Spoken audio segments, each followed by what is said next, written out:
नमस्कार दोस्तों। आज का वीडियो रिफंड के ऊपर, जीएसटी में रिफंड आसानी से कैसे लें। आप अगर जीएसटी में रिफंड आसानी से स्मूथली लेना चाहते हैं तो आज के इस वीडियो में जो 10 बातें बताई जा रही हैं उन पर ज़रा ध्यान से गौर फरमाइए। और उससे पहले हमारे इस चैनल को सब्सक्राइब कीजिए और इस वीडियो को लाइक कीजिए ताकि ज़्यादा से ज़्यादा हमें मोटिवेशन मिल सके। और ऑफ कोर्स शेयर भी कीजिए इस वीडियो को। सबसे पहले आप ये चेक कर लें कि भाई जो टैक्स पेयर जिसका आप रिफंड अप्लाई कर रहे हैं उसका आधार ऑथेंटिकेशन हुआ है या नहीं हुआ है। अगर नहीं हुआ है तो वो ज़रूर कर लें, उसके बिना रिफंड अप्लाई नहीं हो सकता। उसके बाद जो जिस बैंक अकाउंट में रिफंड आना है उस बैंक अकाउंट की प्रॉपर वैलिडेशन हुई है या नहीं हुई है ये चेक कर लें, वरना फिर आपका रिफंड अटक सकता है। उसके अलावा तीसरी बात, जब अगर LUT without payment of tax अगर आपका रिफंड है तो LUT अप्लाई करना कंपलसरी है।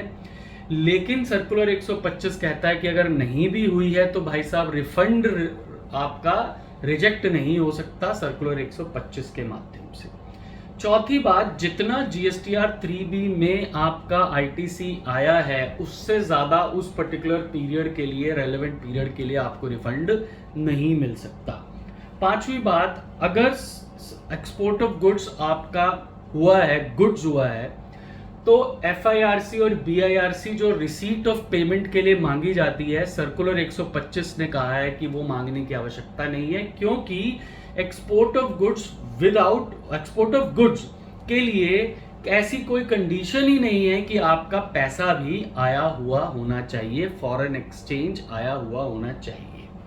छठी बात, जरूर चेक करें आइस गेट पर जाकर कि आपके शिपिंग बिल और EGM डेट सही है, शिपिंग बिल आइस गेट पर अपेयर हो रहा है, प्रॉपर डिटेल्स हैं या नहीं है।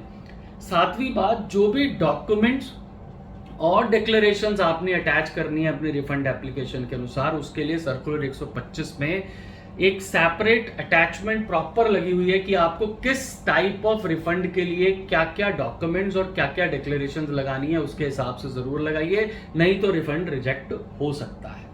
उसके बाद आठवीं बात कि अगर आपने कोई भी रिफंड लेते हुए इनपुट टैक्स क्रेडिट पिछले महीने का इस महीने क्लेम किया है, मतलब पिछले महीने के 2A में आ रहा था और आपने इस महीने उसको क्लेम किया है, तो साहब पिछले महीने का 2A भी आपको अपनी रिफंड एप्लीकेशन के साथ अटैच करना पड़ेगा। मतलब जो भी ITC आप रिफंड में ले रहे हैं उसका 2A आपको अटैच करना पड़ेगा। नौवीं बात, जो स्टेटमेंट 3 और GSTR 1 में एक बहुत महत्वपूर्ण रिलेशनशिप है। जो भी GSTR 1 में आपने पहली बात, यहां पर एक और इंटरेस्टिंग बात बता दूं कि भाई अगर आपने विद पेमेंट ऑफ टैक्स अगर रिफंड अप्लाई किया है GSTR 1 में तो साहब विद पेमेंट ही मिलेगा। अगर आपने GSTR 1 में गलती से विद पेमेंट को विदाउट दिखा दिया या विदाउट को विद दिखा दिया तो आपको रिफंड नहीं मिलेगा, आपको उसको ठीक करना पड़ेगा।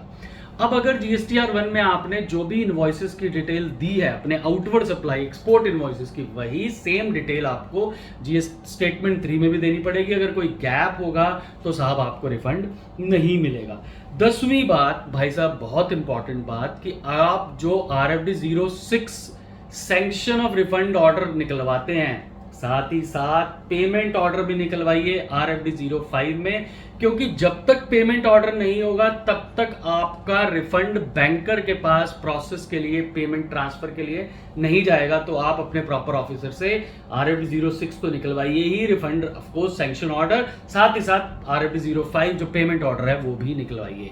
आशा करता हूं आपको ये 10 बातें आपके रिफंड लेने में बहुत आसानी देंगी, सहूलियत देंगी। और फिर से रिक्वेस्ट है आपको, इस YouTube चैनल को हमारे सब्सक्राइब कीजिए, इस वीडियो को लाइक कीजिए और इस वीडियो को ज्यादा से ज्यादा शेयर कीजिए सर, ताकि और भी हमारे प्रोफेशनल भाई बहनों का, हमारे टैक्स पेयर्स का भला हो सके, उनकी हेल्प हो सके रिफंड में स्मूथली लेने में। बहुत बहुत धन्यवाद, थैंक यू।